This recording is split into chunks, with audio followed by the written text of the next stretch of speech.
a mission: to ride his motorcycle from Hong Kong to Brisbane, Australia, on a voyage that will see him travel through 10 countries, and in the process raise awareness about 10 of the most important charities across the region. It's an adventure that'll test his limits during a trip that'll be exciting, dangerous, eye-opening, and always breathtaking. Join him each week as he travels wheel to wheel.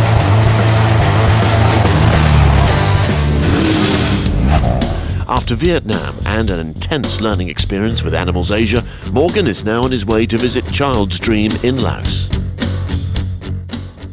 It's a rare experience going from one communist state to another, especially using a remote, barely used border crossing.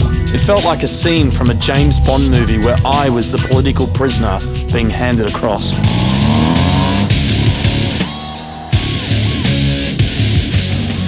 I was released from Vietnam after a whole lot of paperwork, and then I made this lonely, quiet journey across this isolated bridge and arrived at the next communist state, Laos. I'd never been to Laos and was thrilled to have made it to my 4th country on the expedition. Laos is not anywhere near as developed as Vietnam, China or Hong Kong where I'd come from, so it was like stepping back in time. It took hours longer than expected to get from Hanoi to the border, so now I'm running out of daylight, running out of fuel, and there's nowhere obvious to sleep overnight. 20 kilometers back, a guy scammed me with a makeshift fuel pump, leaving me with few options. But after 2 weeks on the road, I've learned how to adapt.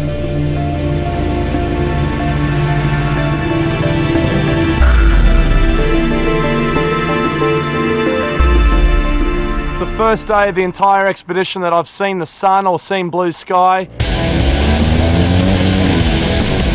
Been out on the road for about an hour in this beautiful sunshine, winding through mountain roads, passing through villages, hundreds of smiling faces of all the people that I pass by, and a lot of curiosity about the bike as I go through.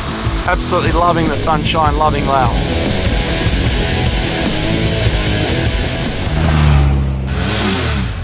As I rode through the countryside, I could see why the work of our selected charity here, Child's Dream, is so important.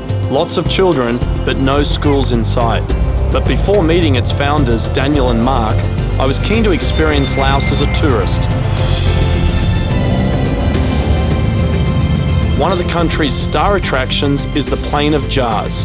Hundreds of ancient stone jars randomly scattered across the landscape. We're here in the World Heritage Site, the Plain of Jars in northern Laos.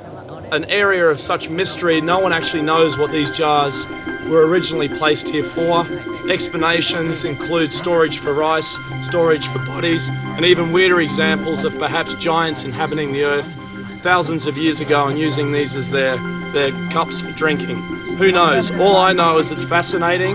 It's great that we're able to come here, and for me, it's a mystery still.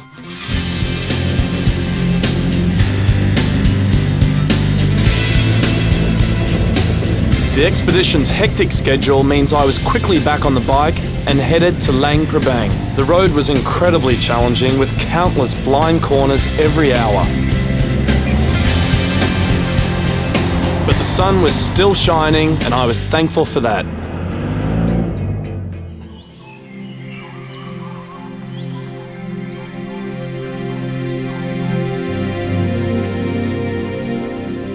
To me, Luang Prabang in particular represents one of the most interesting, cool, bohemian little towns that exists in Asia today. I definitely want to come back here one day as a tourist to spend time soaking up the relaxed culture, the history and Buddhist sites.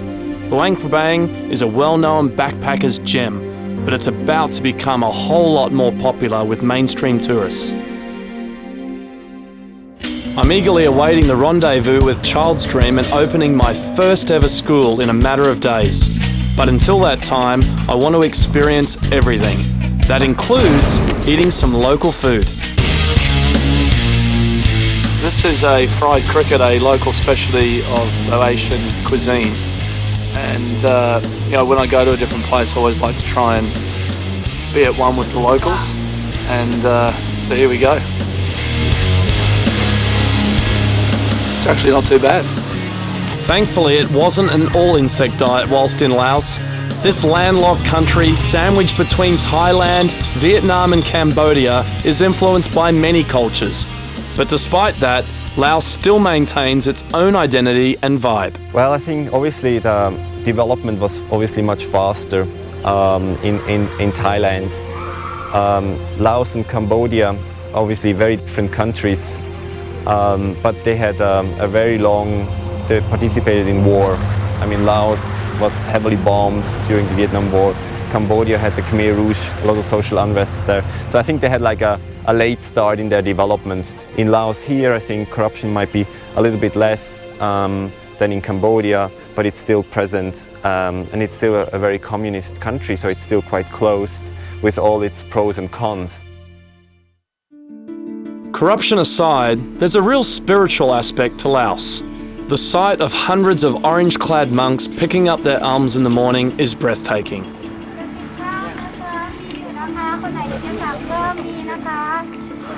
It's called Bintabat, a daily Buddhist tradition where the monks collect sticky rice and spring rolls from passers-by in the street. The group of monks are called Sangha, and while it was unforgettable to watch, for some reason, nobody collected anything from me when I tried.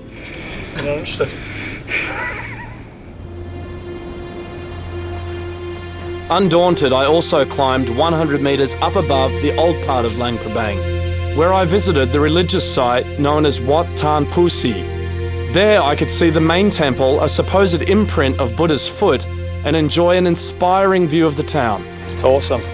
What a view. The whole city of Luang Prabang is recognised by UNESCO as a World Heritage Site. The town's architecture and planning almost feels more European than Asian. The people are genuinely hospitable to adventurous tourists who are searching for a place that's not affected by commercialisation. We're here in Laos at the National Park. This area has usually got a huge amount of gushing water coming down. In the summertime, Laos receives a lot of precipitation. Of course, we're here at the end of winter, which is the driest part of the year, hence no water, despite what we've had while we've been in Laos, which is 3 days of incredible rain. Laos has got this sort of rudimentary feel about it, just like this tourist attraction. It's a bit like Thailand 20 years ago. It's got a real charm about it. Things are still very basic, but more and more tourists are discovering exactly what Laos has to offer. The next stop, a trip down the river to find some elephants.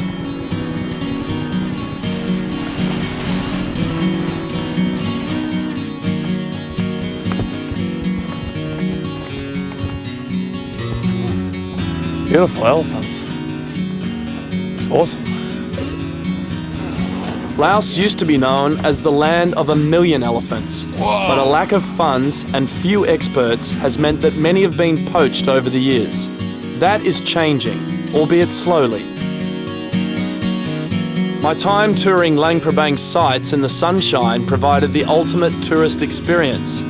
But my expedition through Laos is all about highlighting the work of Child's Dream and opening a new school way out in the northwest hinterland where the government officials and hundreds of kids are waiting for me. Little did I know, I was about to embark on the most hellish day of the expedition. When Wheel to Wheel returns, Mother Nature wreaks havoc and almost breaks me. Not making a categorical statement that it's impossible.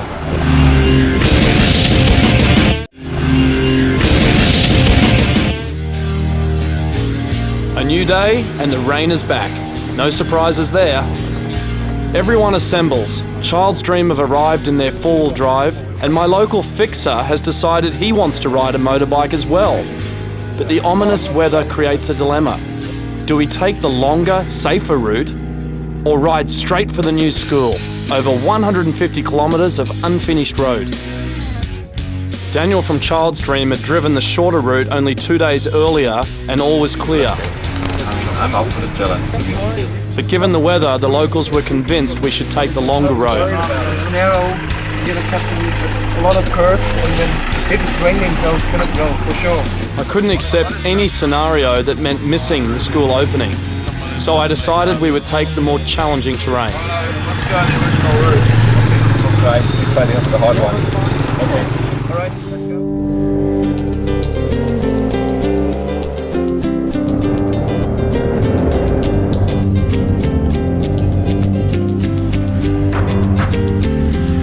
Initially, it seemed like I'd made the right decision. The weather eased and crossing the Mekong River was glorious. It's unbelievable. This is a moment that I've been waiting for so long to cross the Mekong River. It's fantastic. This river cuts through so many different countries and provides the lifeblood for millions of people, village communities that hug its banks. It actually gave rise to civilization in this part of the world. Sure, it was challenging, but we were making progress.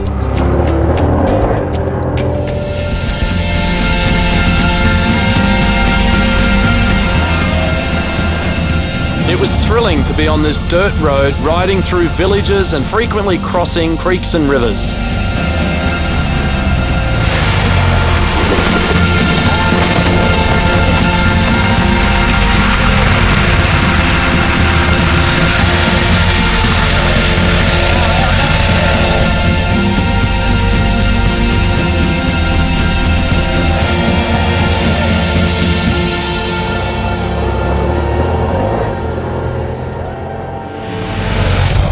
Constant driving rain had turned the road into a slimy mudfest. The mud was actually wet clay and it started to cake onto my tyres, leaving me with no traction to take on the huge hill climbs and descents.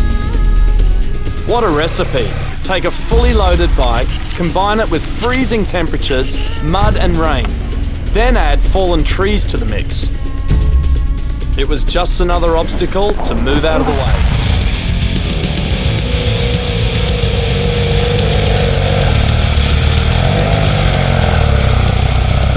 And as the day went on, everything got worse. This is hardcore. 2 hours out of Luang Prabang. I've been off the bike 7 times, 4 going uphill, 3 going downhill, and it's heavy, really heavy. You either got to have skill or you got to have strength. I don't have much skill, so thank goodness I got some strength thanks to all the training I've done. There's no grip whatsoever. The tyres are just filling up with mud.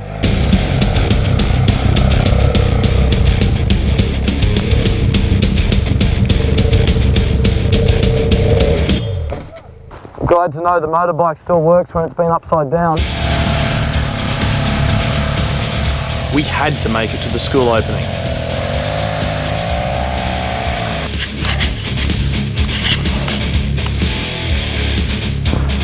Okay, from there.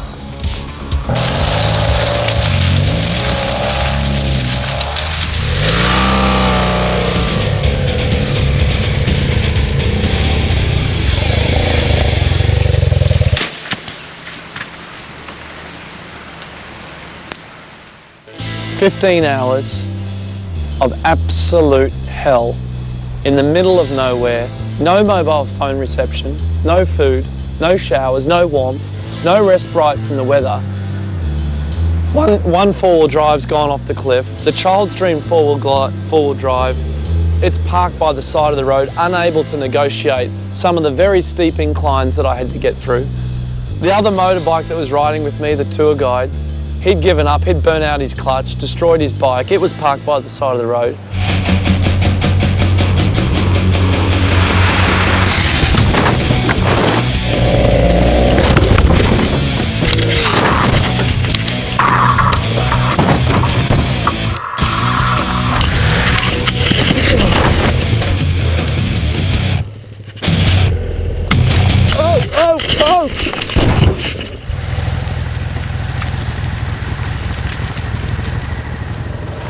Freezing cold. Now it's getting dark. We've been going for over 9 hours. You know, when someone says to you that 150 kilometres is going to take 10 hours, until you've seen this, you just scoff at them, like I did this morning.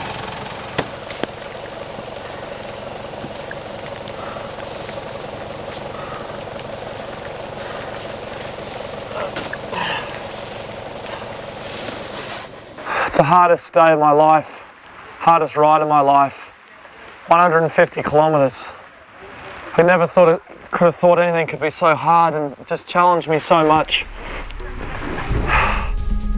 All I could think about was my family, my friends, people who have supported me, and just finding my way through and getting to the end and being able to talk to them.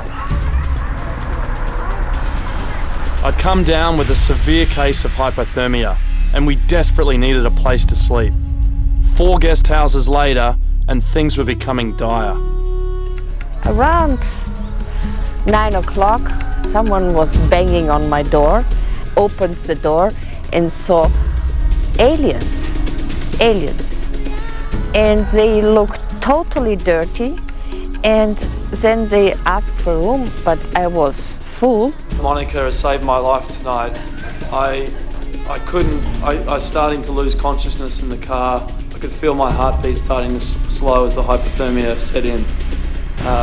It was bad. He even couldn't look at me and just ask, where is your shower? Where is the shower? And he had even blue lips and shaking the whole body. I made him also a hot Lao.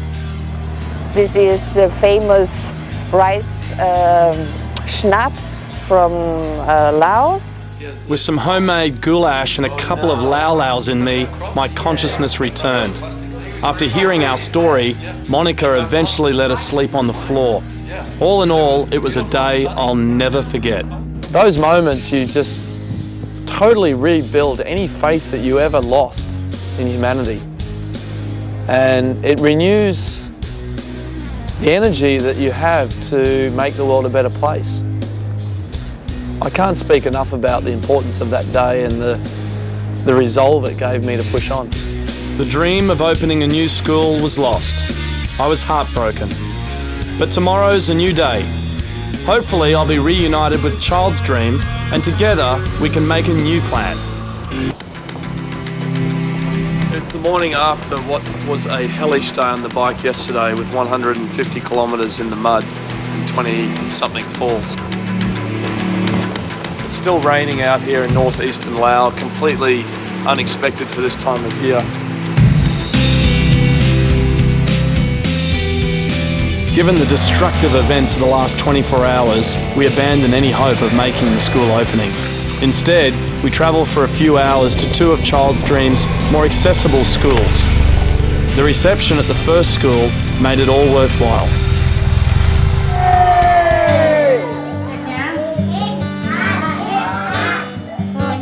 Daniel Siegfried and Mark Jenny were successful bankers who simply gave it all away to find real meaning in their lives. That's the reason why it's called Child's Dream as well. It's not just their dreams, but it's also my own personal dream. And when I see children coming to school, it's just proof that I have done the right choices for my life and that I actually decided to resign from banking and do this kind of work. So it's pure satisfaction. That's what I feel. Very proud, actually. I just love the way that they operate. They're just so efficient, clinical, precise about what they do. What the duo started in Thailand back in 2003 has spread to Burma, Cambodia and now Laos. Without the schools and basic healthcare facilities built by Child's Dream, these children simply wouldn't receive an education, forever trapping them in the cycle of poverty and exploitation. So why does Child's Dream even need to exist in a country like Laos? I think Laos, as you know, is one of the poorest countries in the world, and the government simply does not have enough resources, financial resources, to provide school buildings all over the country, and that's where we come in to support the country. We are mainly providing primary schools and secondary schools, whereby we also build boarding houses in certain instances. If the distance for a child is too far to go every day back and forth, then we provide boarding houses as well. Child's Dream's impact is clear to see. Where the students once went to school at these makeshift shacks, a sturdy new school can be built for $40,000 US with the help of private and corporate donations from around the world. What's really powerful about this charity is they hand over the building on completion to the community, who provide the teachers and books. It really is the ideal collaboration. I got to see how well the system works when I checked out one of the lessons.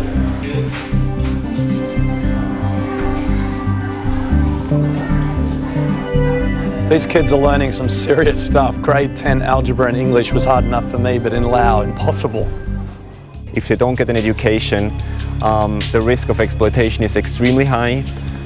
So by empowering these children, by giving them an education, we'll give them opportunities for the future, whether they can make a choice whether they want to stay in the family farm, whether they want to get a job somewhere else. And even if they stay in the family farm, they will make good decisions for their farm, because this is like a small enterprise. 1 out of 5 children in Laos have no access to school, and only 15% continue past primary school. With figures like that, the ones saved by Child's Dream are truly grateful. ฝานี่จะบ่ได้แอมเลยแอมครึ่งหนึ่งแต่ แอมโดยไม่ป้อง เฮา ซับเป็นฝากมาใส่ แล้วเวลาลมพัดนี่มันจะฝนตกลมแรงนี่มันฝนอีหัวตอนลมอีพัดบางทีก็จะได้ขาดโรงเรียนเป็นบางตอนแบบฝนอากาศ ฝนตกเวลาลมพัดแล้วมันจะพัดสัญญาแล้วมันจะปึงออกเลย ไปที่ฝุ่นคุ้มเลย One has to imagine that children without an education, and when we look at Laos, for example, 20% of the kids have no access to school at all, not even primary level. One has to imagine without any basic education, not being able to do a simple calculation, how do you make sure you're not cheated in your life? While meeting the headmasters and teachers at the 2 schools, I was able to see the passion and appreciation for what Child's Dream has accomplished. Child's Dream's success has meant the organisation now has a staff of 30 who research where schools are needed, negotiate the land, then manage the construction process. We have no intention to grow the organisation further, so we want to be 30 people. It's a very family-like environment. We all know each other very well. We have slept one night in the car, which is very normal. So it's like, we want to keep it that way. Despite having already made a huge impact, the duo plan to keep building schools in Laos if they're able to raise the funds. We are 2 bankers. We are like, let's try, you know, if we can build a school here and here, we have achieved our goal. That we would have 30 staff having completed 120 projects over the last 7.5 years, having helped more than 200,000 kids in that period of time, that we would not have imagined in our wildest dreams. For me, as a founder of the organization, every time I walk to a school, it's really, it touches me, and it's the fulfillment of the dream. That's why the organization is called Child's Dream.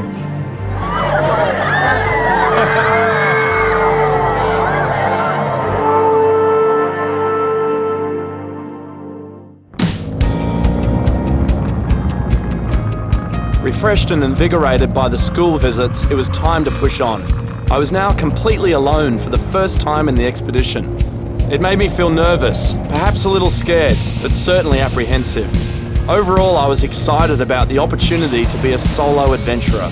Now I could set my own pace, stop where I wanted to stop, and really challenge myself to go on. The day was beautiful, a perfect blue sky. The 400-kilometre journey to Laos' capital, Vientiane, would take 8 hours and see me make over 7,500 corners. I rode hard and beyond the point of exhaustion, as making it further across the border to Thailand meant that I could escape the clutches of 2 unscrupulous fixers who had been scamming me throughout Vietnam and Laos and were now waiting for me in Vientiane. One of them became hostile since his failed attempt to ride with me on the hellish mud day to the planned school opening. He'd been forced back to Luang Prabang for bike repairs, but was now using my satellite transmitter to hunt me down and extort more money. His sidekick had already extracted $1,500 from me to enter Laos, so I was determined to make it into Thailand, then back into Laos, so I could carry on further south to Cambodia without them. Using only a compass and with the help of a few locals, Where's Thailand? I was able to find the Thai-Lao Friendship Bridge minutes before it closed for the night. Morgan Parker may be able to get into Thailand, but his route calls for a return to Laos before crossing into Cambodia. Will the fixers be waiting for him? What surprises await our intrepid adventurer? Find out next week on Wheel to Wheel.